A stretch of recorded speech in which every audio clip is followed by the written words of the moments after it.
Quite a sad phenomenon. Moving on, an 18-year-old student in Kaduna State has built a video game to depict the challenges faced by women in society. Sunday Akor says the Virago is a 2D adventure platformer centered around Willow, a girl who is emotionally battered and suffers hallucinations after an encounter with a stalker. 18-year-old Sunday Akor is a student of Polish International University in Poland living in Kaduna State. He is currently studying software engineering, which aligns with his interest in gaming development, a passion he says he has been developing for some years now. I learned indie game development from watching YouTube videos. I was self-taught. I also played with the system. I learned the tools by myself.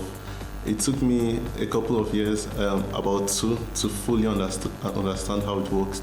Sunday's video game is called Virago, and it tilts towards feminism by highlighting the challenges women face in the society.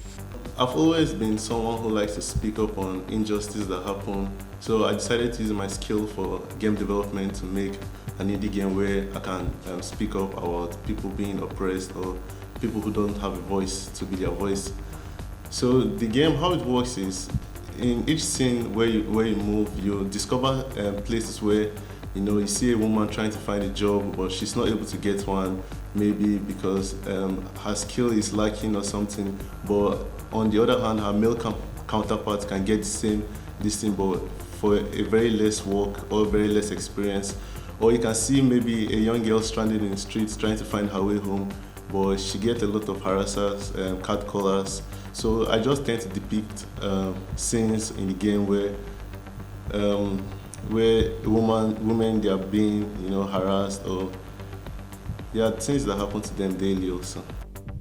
As a student and a developer, he says developing Virago caused some strain on his education as all of his attention was on his game, which didn't go down well with his father. I was focusing a lot on the game because I was nearing the release date and I couldn't really focus on my studies. So my dad suggested I suspended the game for some time, but I couldn't do it because I have a big love for indie game development. So I divided my time.